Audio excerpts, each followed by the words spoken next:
संतान के रूप में कौन आता है?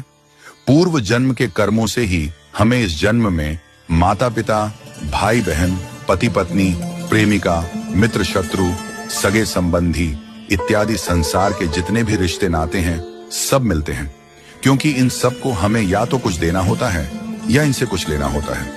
वैसे ही संतान के रूप में हमारा कोई पूर्व जन्म का संबंधी ही आकर जन्म लेता है, जिसे शास्त्रों में 4 प्रकार का बताया गया है। 1. अणानुबंध पुत्र। पूर्व जन्म का कोई ऐसा जीव जिससे आपने ऋण लिया हो या उसका किसी भी प्रकार से धन नष्ट किया हो, वह आपके घर में संतान बनकर जन्म लेगा।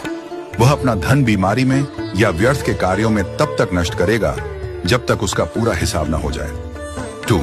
शत्रुपुत्र। पूर्व जन्म का कोई दुश्मन आपसे बदला लेने के लिए आपके घर में संतान बनकर आएगा। बड़ा होने पर वह माता पिता से मारपीट, झगड़ा करेगा या उन्हें सारी जिंदगी किसी न किसी प्रकार से सताता ही रहेगा। वह हमेशा कड़वा बोलकर उनकी बेइज्जती करेगा और उन्हें दुखी रखकर ही खुश होगा। 3. उदासीन पुत्र। इस प्रकार की संतान न तो माता पिता की सेवा करती है, न ही कोई सुख देती है। वह उन्हें उनके हाल पर मरने के लिए छोड़ देती है। विवाह होने पर यह माता पिता से अलग हो जाते हैं और उनकी चिंता नहीं करते। 4. सेवक पुत्र। पूर्व जन्म में यदि आपने किसी की खूब सेवा की है तो वह अपनी की हुई सेवा का ऋण उतारने के लिए आपकी सेवा करने के लिए पुत्र बनकर आता है। जो बोया है वही तो काटोगे।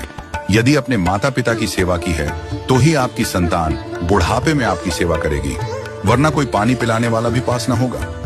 आप यह न समझें कि यह सब बातें केवल मनुष्य पर ही लागू होती हैं। इन 4 प्रकार में कोई भी जीव आ सकता है। यदि आपने किसी गाय की निस्वार्थ भाव से सेवा की है तो वह भी पुत्र या पुत्री बनकर आ सकती है। यदि आपने गाय को स्वार्थवश पालकर उसके दूध देना बंद करने के पश्चात उसे घर से निकाल दिया हो तो वह ऋणानुबंध पुत्र या पुत्री बनकर जन्म लेगी। यदि आपने किसी निर्दोष जीव को सताया है तो वह आपके जीवन में शत्रु बनकर आएगा। इसलिए जीवन में कभी किसी का बुरा न करें, क्योंकि प्रकृति का नियम है कि आप जो भी करोगे उसे वह आपको इस जन्म में या अगले जन्म में 100 गुना वापस करके देगी। यदि आपने किसी को 1 रुपया दिया है तो समझो आपके खाते में 100 रुपया जमा हो गए हैं। यदि आपने किसी का 1 रुपया छीना है तो समझो आपकी जमा राशि से 100 रुपये निकल गए। जरा सोचिए, आप कौन सा धन साथ लेकर आए थे और कितना साथ लेकर जाओगे?